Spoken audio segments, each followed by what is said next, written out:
मराठा आणि ओबीसी आरक्षणाबाबत शरद पवारांनी भाष्य केलेलं आहे। आरक्षणाबाबत केंद्र सरकारनं बघ्याची भूमिका घेऊ नये, आरक्षणावर तोडगा काढण्यासाठी केंद्र सरकारनं पुढाकार घ्यावा, केंद्राने पुढाकार घेऊन यावर सोल्युशन काढावं असं पवारांनी म्हटलेलं आहे। तर यावर भाजपचे नेते चंद्रकांत पाटलांनी पवारांना उलट सवाल विचारलाय।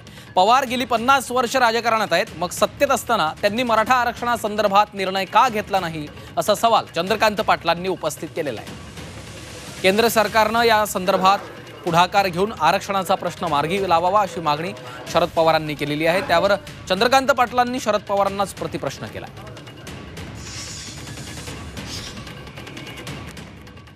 या प्रश्नातून सामाजिक तणाव न वाढेल याची खबरदारी राज्य आणि केंद्र सरकारने घेतली पाहिजे आणि ते करायचे असेल तर केंद्र सरकारने या दोन्ही बाजूच्या प्रश्नात लक्ष घातलं पाहिजे आणि याला सोल्युशन लवकरात दिलं पाहिजे। आम्हा लोकांचा हा आग्रह राहील।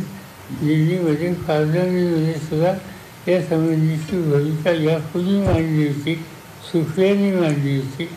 यावेळी सुद्धा आम्ही बाकीच्या विरोधी पक्षाच्या लोकांशी बोलून आणि एक सामूहिक काही भूमिका त्या ठिकाणी मांडता येण्यात गेली तर त्याची आम्ही काळजी घेऊ। राजकारणाच्या मध्यबिंदूला राहणं हे अप्रिशिएट केलं पाहिजे। कमाल की बात आहे भाई, 50 साल करते हो, नो अप्स अँड डाऊन। पण मग त्या वेळेत का नाही केलं? केंद्रात सरकार 95 ते 99 13 दिवसाचं एकदा, 13 महिन्याचं एकदा, 4.5 वर्षाचं एकदा अटलजींचं आलं, मोदीजींचं 10 वर्ष आलं।